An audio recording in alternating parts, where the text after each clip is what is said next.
This question, gentlemen, from Fernando on Instagram. Will Atletico Madrid's takeover finally facilitate a serious title push? Well, no, that's been very optimistic, I think. But look, Atleti have been seeking this investment out for quite some time. The group who's coming in, Apollo, they're going to take a 55% stake, the majority stake.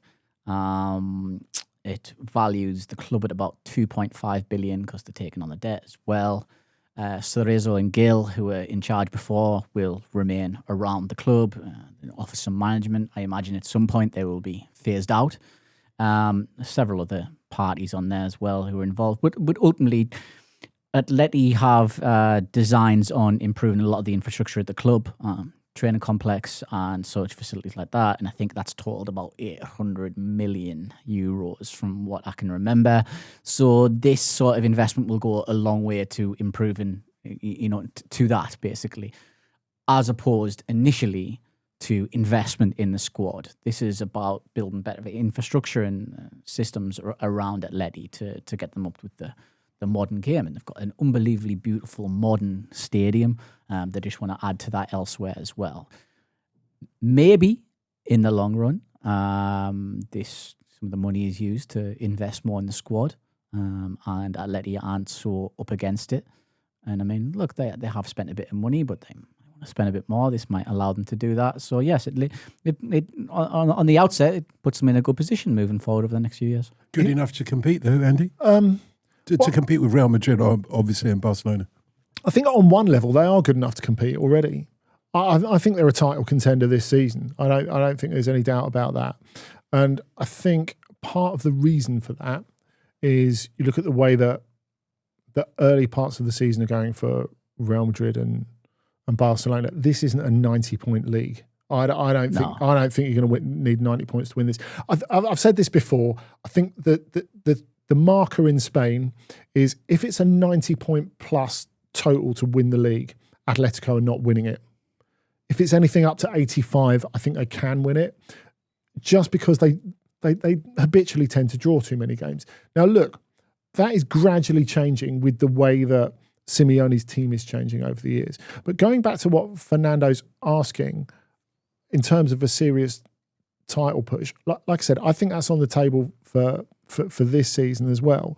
But in terms of what they need for that, well, the squad's been seriously re-upped over the last couple of years, and that they've got plenty. They've got a very good first 11, and they've got plenty off the bench as well. So in terms of what they need more to sustainably compete, it's not really players at the moment. It is those things that David talked about infrastructure, because the stadium's incredible, of course, but everything else, Atletico progressed so quickly initially under Diego Simeone. In the first 5 years, 3 to 5 years under Diego Simeone, they get so much better and so serious so quickly that really it puts them into deep waters. And they aren't able to keep swimming. It's difficult to keep going. So really, they're battling to keep their heads above water with these increasing costs as wages are driven up.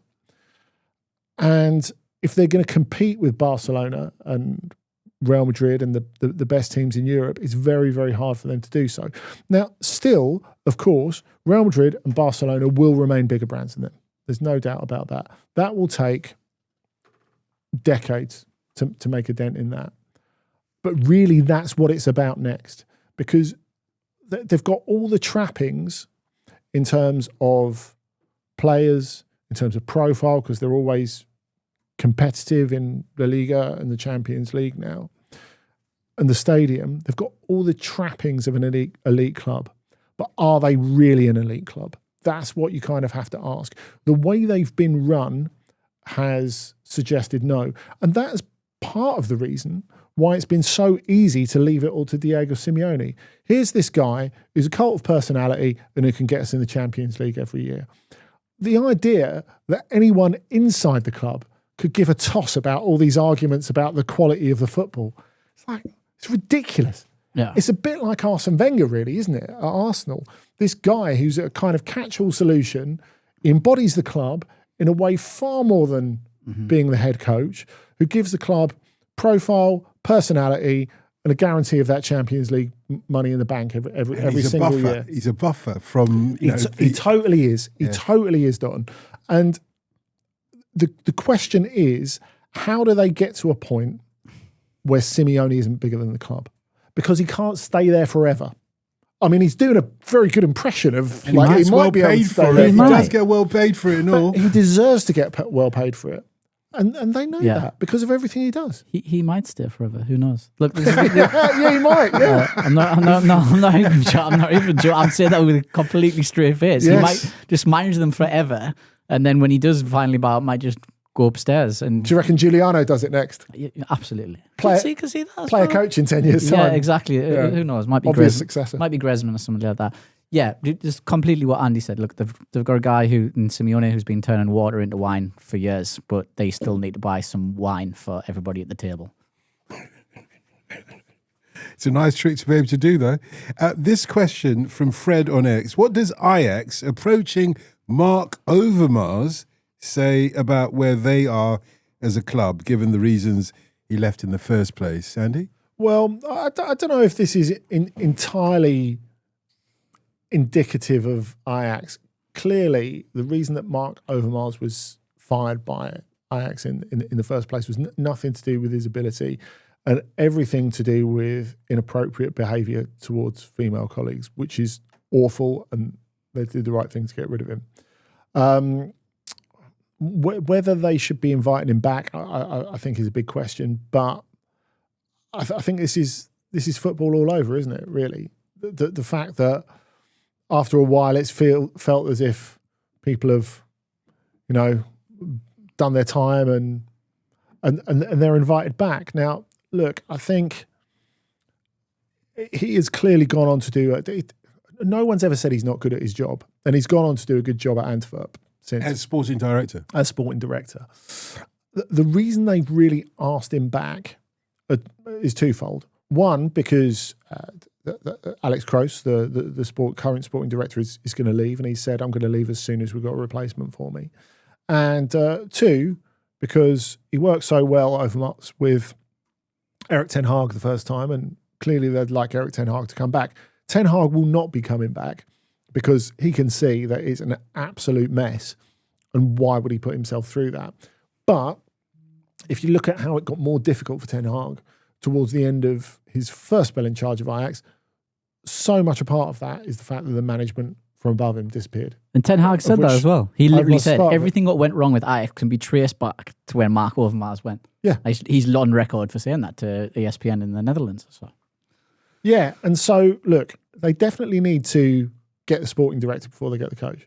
I mean, Fred Grimm, who's stepped in, didn't have a great re-debut, if you like, or latest debut. They lost away to Utrecht at the weekend, and they were really rotten, I thought. And like the amount of basic errors in that, just absolutely mind-boggling. Former goalkeeper, right? He was Van der Sar's backup in the old Ajax vintage. Yeah, in the mid-90s. Yeah. He was on the bench for the Champions League winners. But look, I think that clearly, until they replace Alex Kroos, nothing's happening. And I think they realise now that this season is just a transition, which is horrible for a club like that to have to write off a season in November.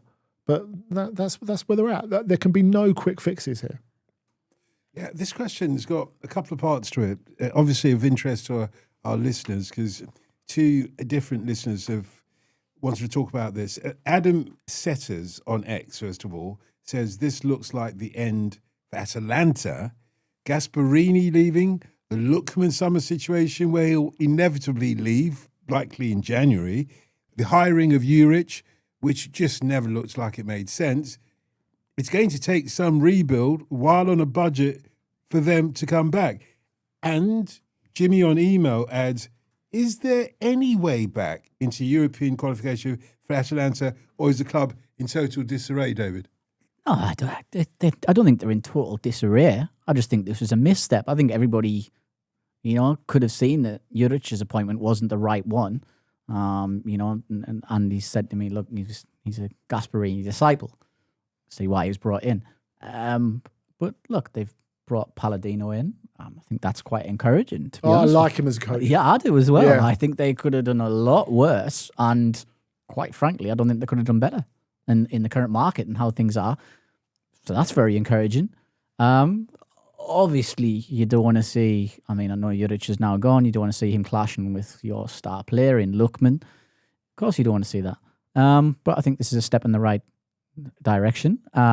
Atlanta have taken, and right, I know they're not going to spend in terms of big money on players, but financially, they've taken in a hell of a lot of money over the past few years. So they've got money to go out there and still buy and pick up those the broken toys that they sometimes do, or the young talents that they sometimes do.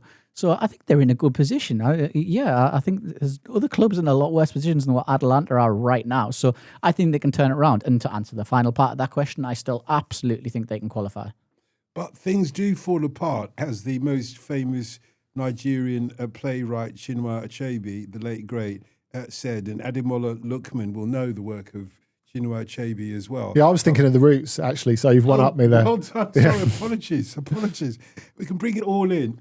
But Ademola Lookman, he wouldn't be looking for a transfer if he didn't think that things were right, would he? And if Adam is right in that he's likely to leave in January, well, it's kind of like a plague on both your houses. I'm moving away. I think he's very difficult to sell in January.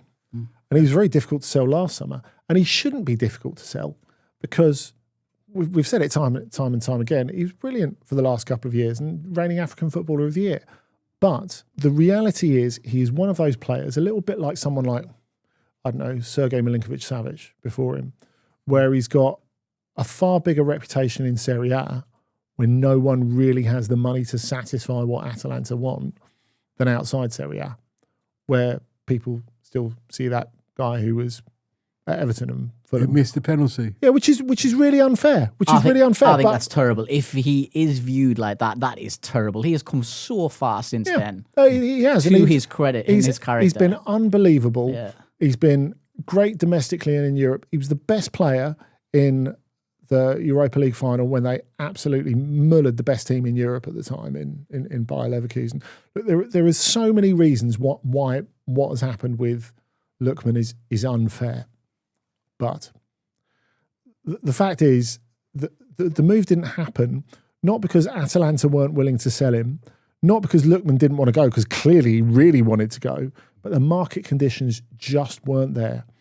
I don't know really what will have changed to make that happen in January. A new manager would change it, wouldn't it? How would it change it? Because like for me, what he needs to do is get to that next level where someone's going to say, yeah, I'd pay that much for him.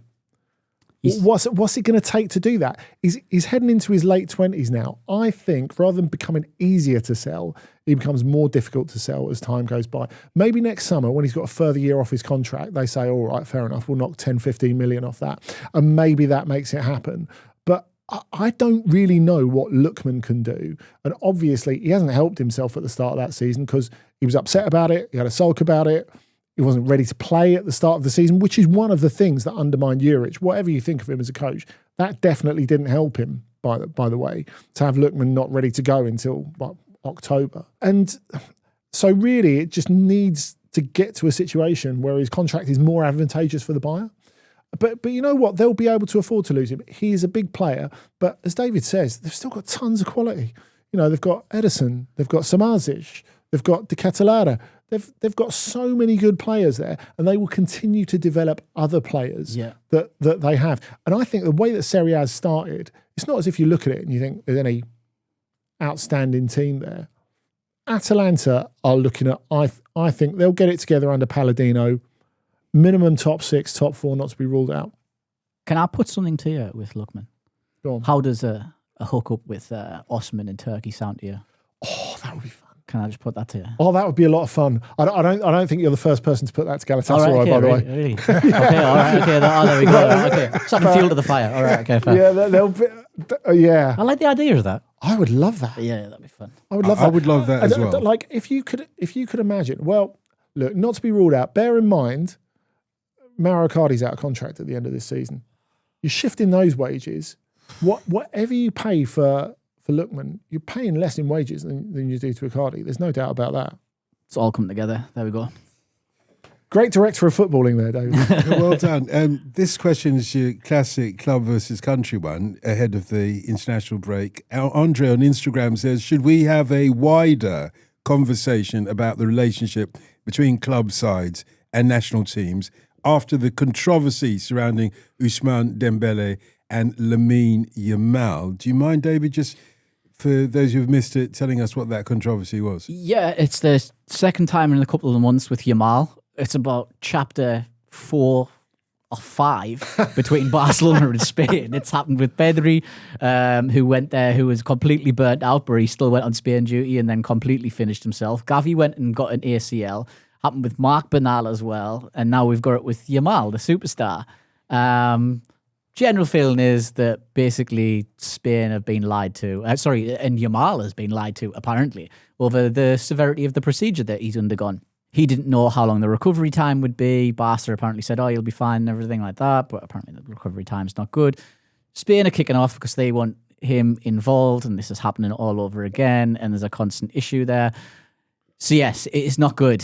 But like I say, this relationship between Spain and Barcelona hasn't been good for quite some time. Just to throw a bit more fuel on that little fire. The man in charge of the RFEF, the Spanish footballing body, is none other than Aitor Karanka, old Real Madrid man as well. Just make it a bit more spicier. So yeah, all these things, it isn't helping. And there's just a back and forth. People saying, Yamal really wanted to go to the Spain duty. Barcelona's gone, no, he didn't. He needs some rest.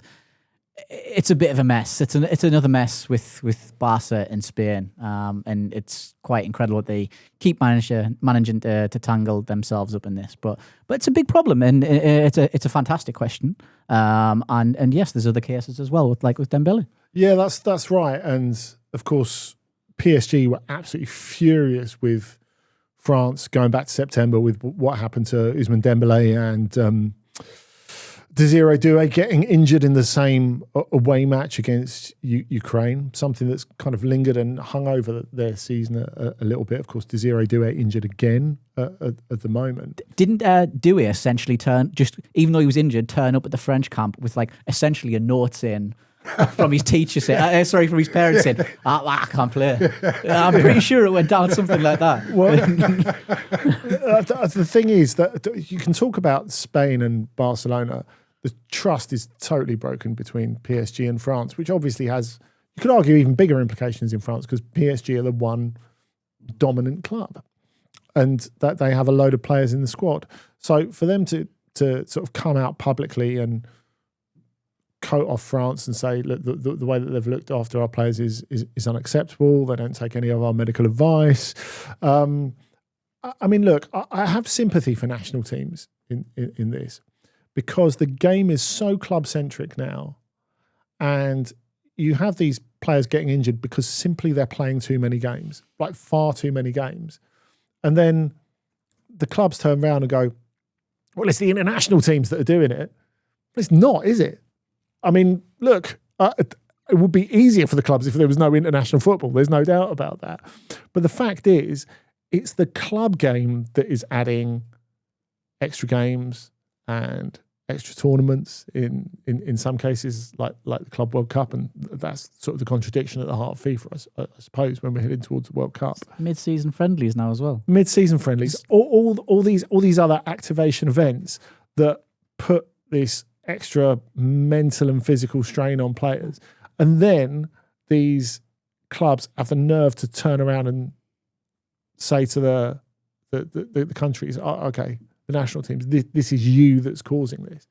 It is kind of outrageous. But I think if we trim the question back a little bit from Andre to Lamine Yamal, because I think you have to do that.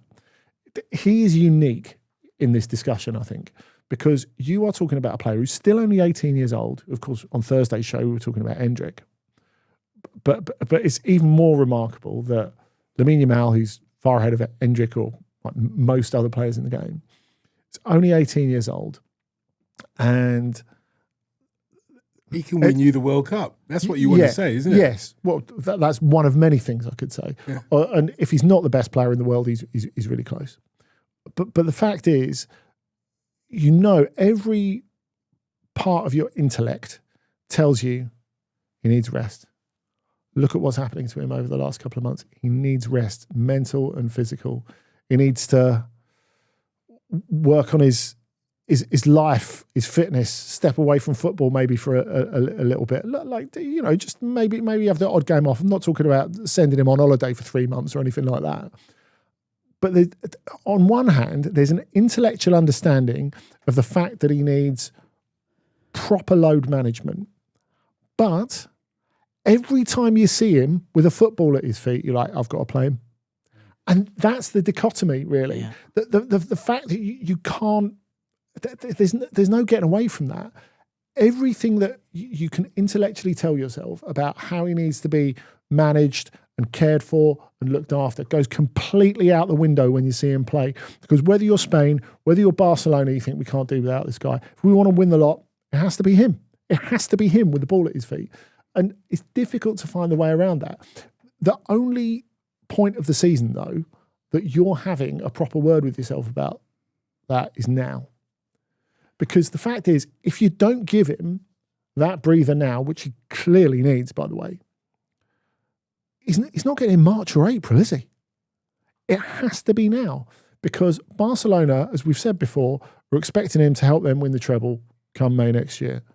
And Spain are expecting him to help them win the cup come mid-July next year. How is he going to do it if he's flagging a bit now? And I know there's enough brilliance for your eyes almost to tell you that, maybe he's only 8 out of 10 Lamine or 7 out of 10 Lamine, but he's still pretty magnificent. You can almost put that to the back of your mind. You can almost make yourself forget that. You can't forget that. He needs to be looked after. And that is the only point of this discussion that I think really matters. And look, and you've got to remember, recent FIFPro report that they did on player development and protection. Before turning 18, he clocked up over 8,000 minutes. That's more than any other player. It's wild, isn't it? He is not being protected with that way. And you judge whether that's by Spain or by Barcelona, but either way, the individual, the person, he's not being protected. The thing is, I know it's so easy to look at Lamine Yamal from not thinking about what sort of toll this is having on him because he seems superhuman, because he seems like he's one of the most exciting players in world football in the last 20 years. And, it's easy for us to sit here and think about him and go, well, he's 18 now. What's he going to be like if he's 28? At this rate, he'll be lucky to still be standing up, to be perfectly honest. Generally, at 25, he might be shot.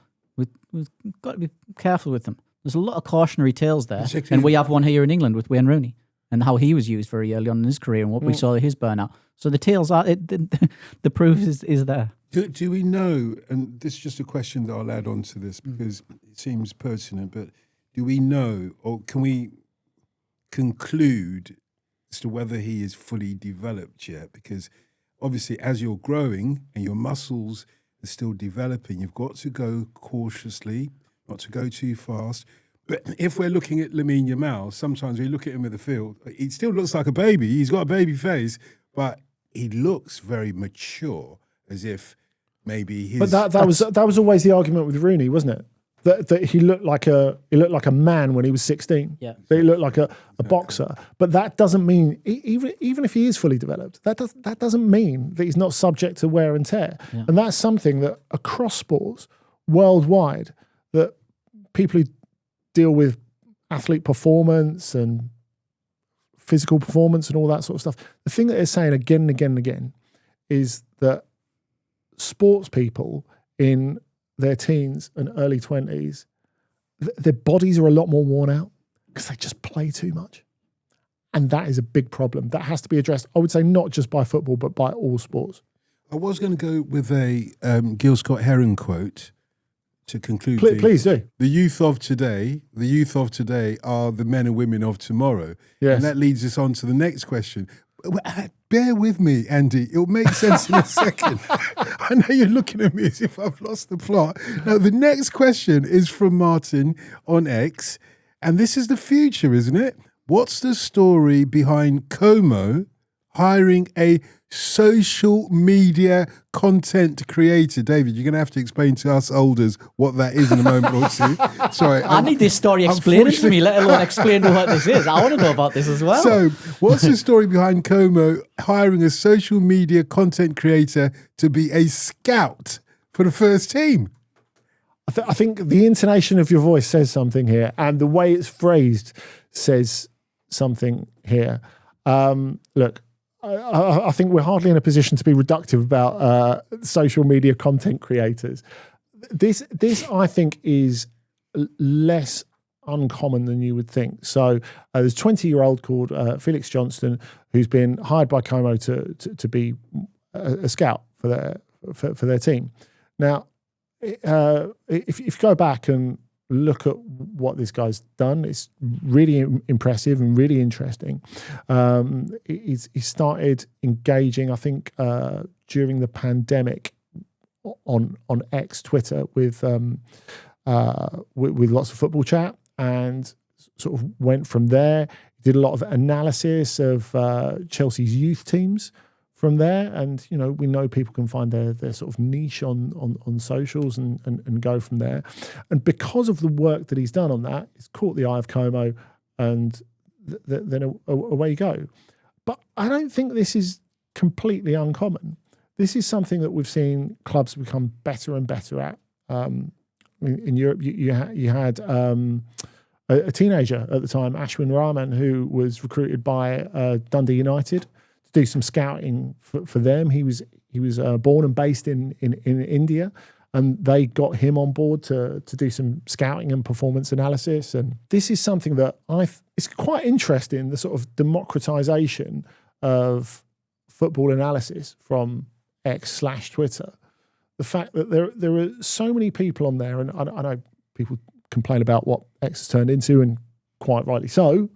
But I think if you go back over the last 15 years, this sort of democratization of football debate and analysis on there, because despite what it's turned into, down the years, there have been some really interesting people who've been able to share their work and their ideas on there. I think David and I probably first met on there, actually, if you go back, because it was such a hub, especially about probably 10 years ago, for really, really good football discussion. I guess what's so interesting about Felix is he's quite young and has taken it up relatively recently. So almost in a post-peak of football Twitter, has managed to get his ideas and his analysis across, which I think is very laudable. But what I'm saying, I guess, is that clubs and people who work for clubs have been aware for a very long time that scouting and analysis of a really good quality of young, smart people is out there. So I don't think this is a one-off. I think this happens elsewhere, and it will continue to happen as well. And for that reason, wouldn't it be great if X kind of worked properly? I mean, obviously that's only one possible platform. But I think that idea that people should be able to get out there and share their ideas and connect with people. I think, you go back to Michael Cox with zonal marking, something like that, going back 15 years. It was a brilliant way to get across something that was different, yeah, and a niche that he was really interested in and wanted to get across. Because there are so many people out there with brilliant ideas and who see the game differently. So I think it's fantastic. Future or a fad for you? Oh, I think it's the future. I think that the level of analysis is really, really good.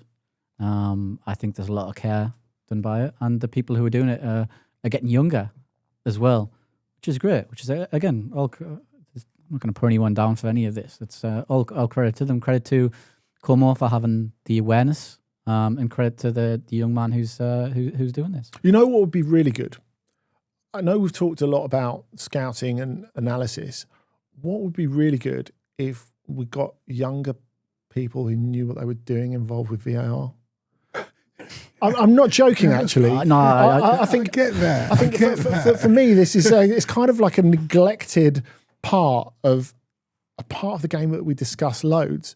Because to me, one of the biggest problems with VAR, I mean, honestly, I wish it didn't exist, but one of the biggest problems with it is it takes so bloody long. And I've been in VAR centres before, and it does take a while to work everything before you even get to automated offside. Sometimes Get all though. the camera angles and stuff. Yeah, but sometimes it's clear. But like I think for how it's actually used rather than how it was initially meant to be used for, as you say, weeding out like heinous errors, I think you've got it's operated by a load of referees who are, well, referees. They're used to being out there on the field, not in a TV suite behind a screen. I think if you had people who knew were how to use the technology, who were younger, who were tech literate, Yeah. like surely that would decrease the lag. Like the idea is at the moment that you put specialist referees from the field into a completely different job just because it's part of overall refereeing when refereeing has completely changed. To me, that's nuts. I just don't understand it. this is why it's... Bring in the 20-year-olds. Come on. Just get rid of it. That's my contribution. Well, I'm glad that Andy managed to explain what the Como story is all about for you in particular, David, because it will hopefully inform your choice for game of the week as well. So I want some critical thinking from you on that, because it is time for our game of the week. Each week we recommend a game for you to watch at the weekend, and just as importantly for me, we also suggest the food you should be having with it. I feel that you should go first on this, David. You've gone for Georgia versus Spain. Indeed, Georgia versus Spain. This is a key game, Saturday night, 5:00. And it's interesting for both nations here, because Spain win and other results go their way, then they can actually be qualified for the World Cup. And then Georgia, it's going to be very, very tough for them to get a playoff spot, and they're also going to need results to go their way as well. They were beaten in Spain in the reverse fixture as well earlier on. So yeah, this is the big game for both. And look, the previous meeting that we saw the two when we saw them face each other in the Euros was still has me kind of doughy-eyed thinking about it, because that was one of my favourite games of the past few years, to be honest with you. It's just incredible. So if we get anything nearly half as good as that, then they're in for a game in this international break that we all hate. Yeah, it's on Saturday at 5 p.m. Andy, what are you going for in this international break that we all quote unquote love? Well, I think we should give a bit of love to this, because you'll find out as when you find out what I've picked, that this is less an international break that we all hate, but more the Lars Sivertsen game of the week, because I've gone for Italy versus Norway, Sunday at 7:45. That's his dream fixture, isn't it? And what a glorious moment this could be for Norway, where they get across the line and finally make it to the World Cup. Now, look, if there's a reason they're going to do it, we all know the reason they're going to do it. He's 6'4.5", and he scores all the goals. So, and also because Italy ain't what they used to be. No, and they have improved a bit under Gennaro Gattuso, and I think they've played really bravely. But the fact is, they know, barring a landslide win, they're going to have to go through the playoffs. So I think that might affect how they approach this. It looks like because of that, they're going to leave out Sandro Tonali, for example, because if he gets booked, he misses the first leg of the playoff. So there's something in that as well. So I think this is all set up for Norway to have a glorious moment. For that reason, I am going to give a food choice that is going to show Norway dominating Italy. What I'm going to do is go for a nice white truffle pizza, which is my favourite kind of pizza, But you know what? We're going to put Norwegian salmon right on top of it. Oh, Jesus Christ. That's what we're doing. Yeah, I think we've Just try and stop us. Well, I'm going to ask David to try and stop that. What can you do? Smoke salmon. I I'm want not to a complete stop monster. it, all right. I want to ban it outright. No. I think it's a nice choice there for the Italy versus Norway game, which is on Sunday at 7:45 p.m. And that is dinner time, supper time, if you like. What are we going to have for tea with the Georgia versus Spain at 5 p.m. on Saturday? We go in Spain. I'm sure if Lars Silverstein was recommending this game, he'd give me some lovely Georgian food. And Georgian food is excellent. And funny enough, Tbilisi in London is very, very good for Georgian food. But I'm loyal to the brand. Of course you are. And I'm staying in Spain. And one of my favourite tapas dishes was just pimientos de padrón. Very easy to make as well. Some very special little green pepper, a lot of nice rock salt, olive oil in a pan, couple of mints in there, boom. That sounds delicious, mate. I think he competed with you very well. Thank you both, and thank you for listening to Ask OTC. If you would like to ask a question, you can contact us at any time at OTC Pod. You can also email us otc@footballramble.com.